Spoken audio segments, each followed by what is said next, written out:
ጤና ይስጥልኝ። እንግዲህ በትናንትናው ምሽት በተካሄደው የአውሮፓ ቻምፒዮንስ ሊግ የግማሽ ፍጻሜ ጨዋታ ኤሚሬትስ ላይ ፒኤስጂ ባለሜዳውን አርሰናልን 1-0 በሆነ ውጤት አሸንፏል።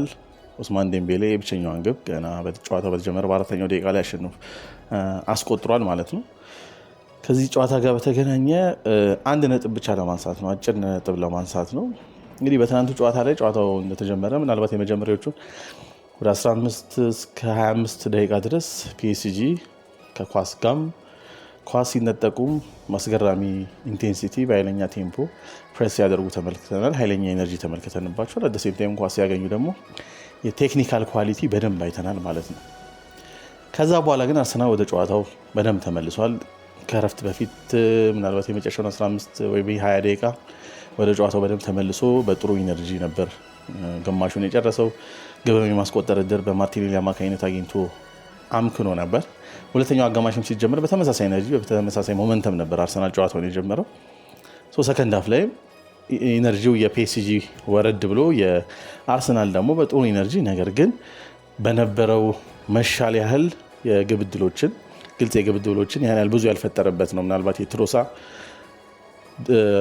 የግብ ዕድል እሱ ነው ምናልባት ትልቁ ሊባል የሚችለው እንጂ በነበረው የተሻለ መሻሉን ያህል የግብ ዕድሎችን በደንብ ሊፈጥር አልቻለም ማለት ነው። ያን ያህል አደጋም በኃይለኛው ሲፈጠርበት ፒኤስጂ አልተመለከትንም ማለት ነው። በሁለተኛው አጋማሽ ኦፍኮርስ ሁለተኛው አጋማሽ እንደተጀመረ ሜሪኖ ከቅጣት ምት የተሻገረ ኳስ አስቆጥሮ በቫር ከጨዋታ ውጭ ተብሎ ተሽሯል። ነገር ግን እዚህ ጋር ማንሳት የፈለግኩት አሁን በፒኤስጂ እና በአርሰናል መካከል ስላለው ልዩነት ስናወራ በዋናነት የሚያመሳስላቸው በትናንቱም ጨዋታ እንደተመለከትነው ፒኤስጂ የመጀመሪያዎቹን ምናልባት 25 ደቂቃዎች ሆነ እንጂ በደንብ ኢነርጄቲክ የሆነ ቡድን ነው፣ ከኳስም ውጭ ማለት ነው። ነገር ግን ከኳስ ጋር በደንብ ስለ ፍሉዲቲ ስናወራ ፒኤስጂ ላይ ፍሉዲቲ በደንብ ዳይናሚክ የሆነ ፍሉዲቲ ነው የምንመለከተው። ተጫዋቾቹ ይሄ ፖዚሽናል ሮቴሽኑ በተጫዋቾቹ መሀል የምንመለከተው ተለዋዋጭነት ማለት ነው። ከሲስተሙ በተጨማሪ ኢንዲቪጁዋሊም ተጫዋቾቹ ቴክኒካል ሌቭላቸው በጣም ሃይ ነው። ስለዚህ ኢምፕሮቫይዝ የማድረግ ነፃነት አላቸው። ፊት መስመር ላይ ያሉት ደግሞ ድሪብል የማድረግ ራሳቸውን ኤክስፕረስ የማድረግ ነፃነት አላቸው። ስለዚህ ከሲስተሙ በደንብ ከመስራቱ ባለፈ ደግሞ የራሳቸውን ውሳኔ በራሳቸው የሚወስኑበት መንገድ፣ ራሳቸው በደንብ የሚገልጹበት መንገድ 1v1 በጣም ጥሩ የሆኑ ከፊት መስመር ጀምሮ የመስመር ተከላካዮቹ ኑኖ ሜንዴዝም አሽራፍ ሀኪሚንም ጨምሮ አንድ ለአንድ የማሸነፍ ትልቅ አቅም ያላቸው ወደፊት አድቫንስድ ፖዚሽን ላይ በደንብ እንዲገኙ የሚያደርግ ማለት ነው። በጥልቀት ወደ መሀልም ገብተው ሊሆን ይችላል። ደንበኛ 9 ቁጥር አጥቂ ሊገኝበት የሚችልበት ቦክስ ላይ በመገኘት ሊሆን ይችላል። ዳይናሚዝሙ የሚገርም ነው። ስለ ፍሉዲቲ ስናወራ አርሰናል ላይ ፍሉድ ነው ቡድኑ እንላለን። ነገር ግን ልዩነቱ የአርሰናል ፍሉዲቲ ሞር ስትራክቸርድ የሆነ ፍሉዲቲ ነው። የበለጠ አርቴታ የሚፈልገው ስትራክቸሩ በአግባቡ መጠበቁን ነው። ከቴክኒካል የሆኑ ተጫዋቾች ወይ ደግሞ ሞር ስብስብ ውስጥ 1v1 በደንብ ማሸነፍ የሚችሉ የበለጠ ራሳቸውን ኤክስፕረስ ለማድረግ የሚፈልጉ አይነት ተጫዋቾችን ኢንቮልቭ ከማድረግ በበለጠ ሞር ስትራክቸሩን በአግባቡ የሚጠብቁለት እና በዛ ስትራክቸር ውስጥ የሚኖር ተለዋዋጭነት የሚኖር ኢነርጂን ተጠቅመው ነው እንግዲህ የግብ ዕድሎችን ለመፍጠርም ለማሸነፍ የሚሞክረው። አስቸጋሪ የሚያደርገው አንዳንዴ ግቦችን ማስቆጠር በሚያስቸግርበት ጊዜ የፈለገው ኢነርጂ ቢኖርም የፈለገው ፍሉዲቲ ቢኖርም ፊት መስመር ላይ ያለውን ወደ መሀል ሲገባ ወይ ደግሞ መሀል ሜዳ ላይ የምንመለከተው አይነት ተጫዋቾች በጨዋታ እንቅስቃሴዎች ወደፊት ሆኖ ተለዋዋጭነት ራሱ ቡድኑ ቢኖረው በቂ ስፔስ በማይገኝበት ጊዜ ተጫዋቾች በራሳቸው ያንን እድል ለመፍጠር የሚያስችል ራሳቸውን የሚገልጹበት የራሳቸውን ኤክስፕረስ ሊያደርጉ የሚችሉበት እድል መፈጠር አለበት ማለት ነው። አሁን አርሰናል ውስጥ ያለው 1v1 ብቸኛው በደንብ ማሸነፍ የሚችል ተጫዋችን ቡካዮ ሳካ ብቻ ነው። ቀይ መስመር ላይ ቡካዮ ሳካን አይነት ተጫዋች 1v1 ላይ አስደናቂ የሆነ ተጫዋች ኖሮ ኢንዲቪጁዋል ብሪሊያንሱ አስደናቂ የሆነ ተጫዋች ይዘ በግራ በኩል ደግሞ እንደ ማርቲኔሊ አይነት ተጫዋች ሲሆን ስፔስ በጣም የሚፈልግ አንድ ለአንድ ማሸነፍ ላይ ያለ ስፔስ በጣም ደካማ የሆነ ተጫዋች ሲኖር ይሄ የተጫዋች ኢንቨስትመንት ከአርቴታ ጋር ይገናኝ የነበረው የተጫዋች ኢንቨስትመንት የበለጠ መሀል ሜዳ ተጫዋቾች፣ የመከላከል ስፍራ ተጫዋቾች የበለጠ ሲስተሙን በደንብ ሊተገብሩለት የሚችሉት በዛ ስትራክቸር ውስጥ መጫወት የሚችሉ ተጫዋቾች ላይ ሞር ፎከስ ማድረግና የበለጠ ቴክኒካል ሆነው ራሳቸውን በደንብ ሊገልጹ የሚችሉ ኢምፕሮቫይዝ ማድረግ የሚችሉ ተጫዋቾችን ወደ ስብስቡ አለማምጣቱ የበለጠ እንደዚህ አይነት ጨዋታዎች ላይ ነጥብ እንዲጥል አድርጎታል ማለት ነው። ወይም ሽንፈት እንደዚህ እንዲያስተናግድ አድርጎታል ማለት ነው። እንግዲህ ሉዊስ ኤንሪኬ ደምኛ የሲስተም አሰልጣኝ ነው። ግን የሲስተም አሰልጣኝ ብቻ አይደለም። በዛ ሲስተም ውስጥ ደግሞ የበለጠ ድሪብል የሚያደርጉ ተጫዋቾች፣ አንድ ለአንድ ማሸነፍ የሚችሉ ተጫዋቾች ራሳቸውን እንዲገልጹ እድል ይፈጥራል። እንደዛ ብቻ ሳይሆን መሀል ሜዳ ላይ ያሉት እንደ ቪቲኒ አይነት ተጫዋቾች፣ እንደ ፋቢያን ሩይዝ አይነትም ተጫዋቾች በጣም ቴክኒካሊ ጥሩ ሆነው አደሴም ታይም የበለጠ በነፃነት ሜዳው ላይ በደንብ እንዲንቀሳቀሱ እድልን ይፈጥራል ማለት ነው። ሶ የበለጠ ዳይናሚዝሙ የምንመለከተውም ለዛ ነው። ፉልባኮቹ ማጥቃቱ ላይ በደንብ ነው የሚሳተፉት።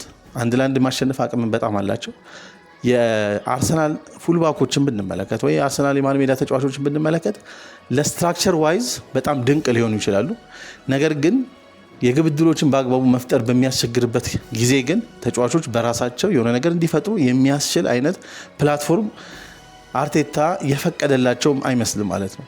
የበለጠ ሪጂድነስ ይስተዋላል ከዚህ አንጻር ማለት ነው። ራስን ኤክስፕረስ ከማድረግ አንጻር ደጋግሜ የ2022-23 ሲዝን የማነሳው ካለፈው ሲዝን ከ23-24 ሲዝን የበለጠ 22-23 ማነሳበት ምክንያት 22-23 ላይ እንደ ገብርኤል ሄሱስ አይነት ተጫዋች የበለጠ ነፃነት ያገኝ ስለነበረ ነው። ኦፍኮርስ ባለፈው ሲዝን ላይ በተለይ ደግሞ ከዱባይ ከተመለሱ በኋላ ብዙ ግቦችም አርሰናል ሲያስቆጠር ነበር። በአጠቃላይ ያስቆጠሩት ግቦች ከ2022-23 ይልቅ ያለፈው ሲዝን ላይ ከፍ ያለ ቁጥር ነው። ነገር ግን 2022-23 ላይ የነበረው እንዳልኩት ሄሱስ በጥልቀት ወደኋላ ቢልድ አፕ ላይ በደንብ የሚሳተፍ ሞር ኢምፕሮቫይዜሽን የነበረበት በግሉ ኳሶችን ድሪብል በደንብ ሲያደርግ ራሱን ኤክስፕረስ ለማድረግ እድል አግኝቶ የነበረበት ነው። ኦፍኮርስ አርሰናል የዛን ጊዜ ገና በአርቴታ ስር በጣም ጥሩ መሆኑን በመጀመሪያው ሲዝን ገና ሳይጠበቅ ያሳየበትና ለዋንጫ የተፎካከረበት ነው። ባለፈው ሲዝን ላይ ግን የበለጠ ኢነርጂ ነው ጨምሮ የመጣው ከዱባይ መልስ ማለት ነው እንጂ ይሄ ኢምፕሮቫይዜሽን አይደለም ጨምሮ የመጣው ወይ ደግሞ በኢነርጂ ውስጥ የሚኖረውን ነፃነት በነፃነት ለመንቀሳቀስ የሚያደርግ እድል አይደለም ተፈጥሮላቸው የመጡት። ያ ኢነርጂ ያ ሙቭመንት የሚፈጥረውን ስፔስ ነው በአግባቡ ሲጠቀሙ የነበረው ባለፈው ሲዝን ላይ ማለት ነው። ግን ግለሰቦች ወይም ተጫዋቾች በዛ ውስጥ ራሳቸውን የበለጠ እንዲገልጹ የሚያደርጉበት መንገድ አልነበረም ያለፈው ሲዝን ላይ እነዛ ግቦች እንዲያስቆጥሩ ያደረገው ማለት ነው። 22-23 ላይ ግን ራስን የመግለጽ አንድ ጥሩ ምሳሌ የሚሆነው የገብርኤል ሄሱስ ነው። እንደዚህ አይነት ሁኔታዎች እንዲሆኑ አልተቻለም። በትናንቱ ጨዋታ ላይ እንግዲህ በመጀመሪያው አጋማሽ ክቫራ አስደናቂ ነበር። እንግዲህ ቲምበር ምናልባት በእግር ኳስ ሕይወቱ አስቸጋሪ ጥሩ የዋን ተከላካይ እንደሆነ እናውቃለን። ነገር ግን ከባድ ምናልባት የ20-25 ደቂቃ አሳልፈው ነበር። በኋላ ላይ ወደ ጨዋታው የበለጠ መምጣት ችሏል። ኦፍኮርስ ፒኤስጂም ከጨዋታው የበለጠ እየወጣም ስለነበረ ማለት ነው እና እነ ክቫራ አይነት እነ ዴዚሬ ዶዌ ራሳቸውን በደንብ ሊገልጹ የሚችሉበት እድሎች ነበሩ። በደንብ ድሪብል እንዲያደርጉ እድሎች ሲፈጠሩለት ነበር ማለት ነው። ሉዊስ ኤንሪኬ ከአርቴታ ዋና የማሸነፊያ አቅም እንዲኖረው ያደረገው እዛ ስብስብ ውስጥ ያሉት ኢንዲቪጁዋልስ እና የነዛ ቴክኒካል ሌቭል እና ሴም ታይም ደግሞ ብዙ ድሪብለሮች ስብስብ ውስጥ ኖረው በነፃነት ያንን እንዲተገብሩ እድል መስጠቱ ነው ማለት ነው። አርቴታ ግን እንደዚህ አይነት ድሪብለሮችን በብዛት ስብስብ ውስጥ አንመለከትም። ምናልባት ይህን የበለጠ ሞሮ ኮንትሮል የሚወድ አይነት አሰልጣኝ መሆኑ ሁለቱም የሲስተም አሰልጣኝ ሆነው የበለጠ ምናልባት ስትራክቸሩ ላይ በጣም ፎከስ የሚያደርግ አሰልጣኝ መሆኑ አርቴታ እንደዚህ አይነት ተጫዋቾችን ወደ ላይናፑ ወደ ስብስቡ ወይ ደግሞ በኢንቨስትመንት ማምጣት ላይ ብዙ ፎከስ አለማድረጉ ምክንያት ሊሆን ይችላል። የሚያመጣቸው ተጫዋቾች የበለጠ ስትራክቸሩን በደንብ ጠብቀውለት በሱ በፈለገው ሲስተም ውስጥ ሞር እሱ ኮንትሮል በሚያደርገው መንገድ ውስጥ ማለት ነው እንዲቀሳቀሱለት ስለሚፈልግም ሊሆን ይችላል። እንደዚህ ራሳቸውን ኤክስፕረስ የሚያደርጉ ወይም ኤክስፕረስ ማድረግ የሚፈልጉ አይነት ተጫዋቾች ስብስብ ውስጥ እንዳይኖሩ ያደረገው ማለት ነው። ሁለተኛው አጋማሽ ላይ ቡካዮ ሳካ በዛ መስመር ላይ ተቸግሮ ነው በጣም የተመለከትነው ማለት ነው። ድሎችን በደንብ ብዙ ሲያገኝ አልነበርም። ፈርስት ሃፍ ላይ አርሰናል ወደ ጨዋታው ከተመለሰ በኋላ በጣም ጥሩ ነው ተመልክተው። በሁለተኛው አጋማሽ ግን ሳካ አቅም ባጠረው ጊዜ ሌላ አማራጭ አልነበረም ማለት ነው። በእንቅስቃሴ የሚገኙ ክፍተቶች ባጡ ጊዜ ያን ክፍተት በግለሰብ አማካኝነት ለማግኘት የሚደረገውን ጥረት ይሄ ሊሰሩ የሚችሉ ተጫዋቾች ስብስብ ውስጥ አልነበረም። ሳካ ብቻ ነበር። ሳካ ደግሞ ሰከንድ ሃፍ ላይ በአብዛኛው ጠፋ ብሎ ስለነበረ ማለት ነው። ሲስተም የፈለገ ዌል ስትራክቸርድ ቢሆንም ኢንዲቪጁዋልስ ግን ይፈልጉታል ማለት ያስፈልጉታል። የበለጠ ዳይናሚዝሙን ይጨምራሉ። የስትራክቸሩን የፍሉዲቲውን ዳይናሚዝም በደንብ ይጨምራሉ። በዛ ውስጥ ደግሞ አስቸጋሪ በሆነ ግብ ማስቆጠር አስቸጋሪ በሆነበት ሲቹዌሽን ውስጥ እነዛን የግብ ዕድሎችን ለመፍጠር ግቦችን ለማስቆጠር የበለጠ ይረዳል ማለት ነው። አርሰናል ከኳስ ውጪ ድንቅ የስትራክቸር ቡድን ቢሆንም ከኳስ ጋር ግን ባለው ስትራክቸር ያለውን ፍሉዲቲ ደግሞ የበለጠ ዳይናሚዝም እንዲኖረውና ተገማች ያለመውን እድል የሚፈጥርለት ተጫዋቾች ኢንዲቪጁዋል ስብስብ ውስጥ ሲኖሩ ነው። ያን አንፕሬዲክታቢሊቲ ፒኤስጂ ላይ የምንመለከተው በስብስብ ውስጥ ባሉት ኢንዲቪጁዋልስ ነው። እነዛ ኢንዲቪጁዋልስ ደግሞ ፊት መስመር ላይ ብቻ አይደሉም። ከተከላካይ ስፍራ ጀምሮ የፉልባኮቹንም ብናይ የመሃል ሜዳ ላይ ያሉት ተጫዋቾችንም ብናይ እነ ቪቲኒ አይነት በጣም ቴክኒካሊ ጥሩ ናቸው። እንደገና ደግሞ የበለጠ በነፃነት ሩም እንዲያደርጉ ሉዊስ ኤንሪኬ ይፈቅዳል። ፊት መስመር ላይ ደግሞ ያሉት ድሪብለሮች በደንብ ራሳቸውን ኤክስፕረስ እንዲያደርጉ አንድ ለአንድ ለማሸነፍ እንዲሞክሩ እድሎችን ይፈቅዳል ማለት ነው። አዘ ሲስተም አዘ ስትራክቸርድ የሆነ አዘ ዩኒት መንቀሳቀስ ብቻ ሳይሆን አንዳንድ አጋጣሚዎች ደግሞ እድሎች አስቸጋሪ ሲሆኑ በግላቸው ነገር እንዲፈጥሩ ያደርጋል። ያችኛው የክቫራ የፍጹም ቅጣት ምት የምታሰጠው ሞመንት ማለት ነው ቲምበር ጥፋት የሰራበትን የተፈጠረው ክቫራ በራሱ ኢንዲቪጁዋል ብሪሊየንስ ነው ማለት ነው። ይህን አይነት እድል ሊፈጥር የሚችለው በአርሰናል በኩል እንደ ቡካዮ ሳካ አይነት ተጫዋች ነው። እንደዚህ አይነት ተጫዋቾች ስብስብ ውስጥ ላይን አፕ ውስጥ የበለጠ መኖር አለባቸው። ዴክላን ራይስ ጥሩ የሆነ ቴክኒካሊም ጥሩ የሆነ ተጫዋች ነው። ኦዴጋርድ በጣም ቴክኒካሊ ጥሩ የሆነ ተጫዋች ነው። ነገር ግን ያን ቴክኒካሊቲ በሆነ ሙቭመንት ውስጥ በሆነ ኮሄሲቭ አይነት ሙቭመንት ውስጥ ወይ ደግሞ ኮኦርዲኔት በሆነ ሙቭመንት ውስጥ ነው እንጂ ራሳቸውን ኤክስፕረስ የሚገልጹበት ያ እንቅስቃሴ በተገደበ ቁጥር ባላቸው ነፃነት ወይም ባላቸው ቴክኒካል አቢሊቲ የሆነ ነገር ለመፍጠር የሚያስችል የቴክኒካል ሌቭል አንመለከትባቸው ማለት ነውና ነቪቲኒ አይነት እና ፋቢያን ሩይዝ አይነት ግን በነፃነት ቡድኑ ከኋላ መስርቶ ለመውጣት ሲሞክር በሶስት ሴንተር ባክ ሲሆን አንደኛው የግራ ሴንተር ባክ ሆኖ ልናየው እንችላለን። ፋቢያን ሩይዝ በአንዳንድ አጋጣሚዎች ደግሞ የበለጠ ሞር አድቫንስድ ፖዚሽን ላይ ሆኖ ልናገኘው እንችላለን። ቴክኒካሊ በእግሩ በጣም ድንቅ የሆነ ቴክኒካልም ተጫዋች ነው። አደሴም ታይም ማለት ነው ለመሀል ሜዳ ተጫዋች ቴክኒካሊ ማስተር ያደረጉ ኮሌክቲቭሊ ደግሞ በጣም ድንቅ የሆኑ ዛዝ ደግሞ ኢንዲቪጁዋሊ ደግሞ በጣም የሆነ ነገር መፍጠር የሚችሉ ከኋላ መስመር ጀምሮ እስከ ፊት መስመር ፒኤስጂ ያለው ይሄ ነው እንግዲህ ተገማች ያለ መሆን አይነት እድል የፈጠረለት ለፒኤስጂ ማለት ነው። አርሰናል ደግሞ ስትራክቸሩ ነው በዋናነት ያለው። በዛ ስትራክቸር ውስጥ ኢነርጂና በኢነርጂ አማካኝነት የሚፈጠሩ ሙቭመንቶች የሚፈጥሩትን ስፔስ በአግባቡ መጠቀም ይችላል። ግን እነዛ ስፔሶች በአግባቡ ወይ ደግሞ በሚፈለገው መንገድ ሳይገኝ ሲቀር ግለሰቦች ያን ስፔስ ለመፍጠር የሚያደርጉት ጥረት ከሚሰጣቸው እንግዲህ ምናልባት የውስንነት የእንቅስቃሴ ውስንነት ሊሆን ይችላል።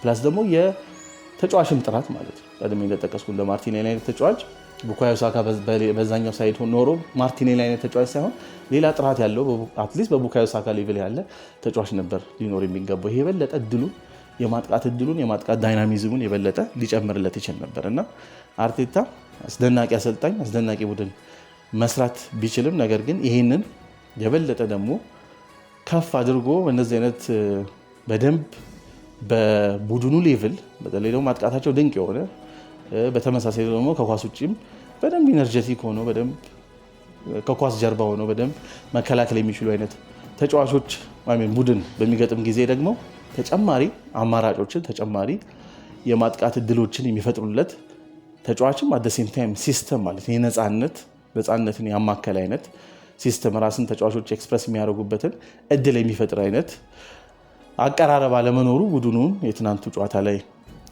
ለሽንፈት ያጋለጠው ይመስለኛል ማለት ነው። ጨዋታው አለቀ ብዬ እኔ አላስብም። ከፒኤስጂ ጋር እንግዲህ ማንም ቡድን ሲጫወት ከፍተኛ ማጥቃት ሊደርስበት ይችላል። ነገር ግን ስፔሶችንም የማግኘት እድል ይኖራል ማለት ነው። በትናንቱ ጨዋታ እንደተመለከትነው ስፔሶች የመፈጠር እድል ነበራቸው። የግብ እድሎች እንግዲህ ጥራት ያለ የግብ እድል ቢያንስ የማርቲኔሊ ኳስ አለ፣ የትሮሳን ኳስ አለ። የትሮሳን ኳስ የበለጠ የዶናሩማ አስደናቂ ሴቭ ነው መደነቅ ያለበት። የማርቲኔሊ ግን ሞሮፍ የማርቲኔሊ በአግባቡ እድሉን ያለመጠቀም ነው ከዶናሩማ የበለጠ ማለት ነው። ኢንቨስትመንት ላይ ቀጣይ ሲዝን ላይ አርሰናል የበለጠ ቴክኒካሊ ጥሩ የሆኑ የበለጠ ኤክስፕሬሲቭ የሆኑ እና ኤክስፕሬስ ለማድረግ ደግሞ ድል አርቴታ በመስጠት ውስጥ ቡድኑ አርሰናል የበለጠ ማደግ የሚችልበት እድል አለ ብዬ አስባለሁ። በፓርክ ደ ፕሪንስ ላይ እንግዲህ የመልስ ጨዋታ የሚጠበቅ ይሆናል። አሁንም 1-0 ነው። አንድ ጎል አግብቶ አርሰናል የበለጠ ደግሞ የመጀመሪያዎቹ ደቂቃዎች ላይ እንግዲህ ፒኤስጂ እንደ ትናንቱ ጨዋታ የበለጠ ሲያጠቃ ተመልክተናል።